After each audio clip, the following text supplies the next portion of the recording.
నా బీసీ నా ఎస్టీ అంటూనే ఆ వర్గాలను సీఎం జగన్ నాశనం చేస్తున్నారని టీడీపీ పొలిట్ బ్యూరో సభ్యుడు అయ్యన్న పాత్రుడు ఆగ్రహం వ్యక్తం చేశారు. నర్సింపట్నం మున్సిపాలిటీ నిధులను వైసీపీ నేతలు దుర్వినియోగం చేస్తున్నారని అన్నారు.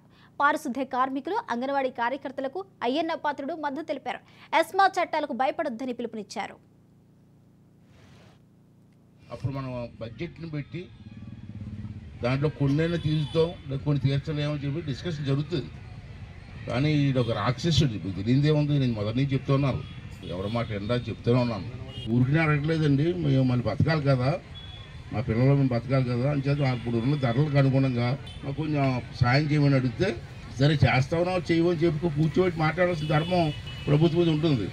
కానీ ఇప్పుడు ఏం జరుగుతుందంటే, నిన్న మొన్న పోలీసులు విజయవాడ హైదరాబాద్ ఉన్నాను, చూశాను, టీవీలో చూశాను, ఆడవాళ్ళని చూడకుండా దారుణంగా కొట్టారండి.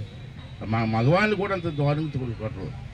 ఆడవాళ్ళని చూడకుండా చెయ్యి పట్టుకుని లాక్కెళ్ళిపోవడం, కాలు పట్టుకుని లాక్కెళ్ళిపోవడం, చీర పట్టుకుని లాక్కెళ్ళిపోవడం, అంత దారుణంగా ప్రవర్తించారు పోలీసులు. పోలీసులు కానీ బుద్ధి ఉండాలా? మీరు కూడా ఉద్యోగస్తులు, వీళ్ళు ఉద్యోగస్తులే. నీ స్థాయి నీకు ఉండొచ్చు, ఈ స్థాయి నీకు ఉండొచ్చు. అసలు ఆడవాళ్ళ మీద చేసి హక్కు పోలీసులు అడిగించాడు. అప్పుడు ఏం చేసింది సంజయ్?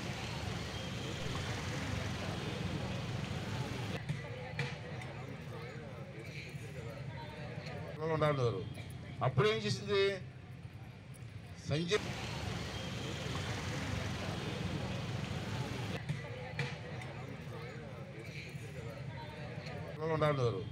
అప్పుడు ఏం చేసింది సంజయ్?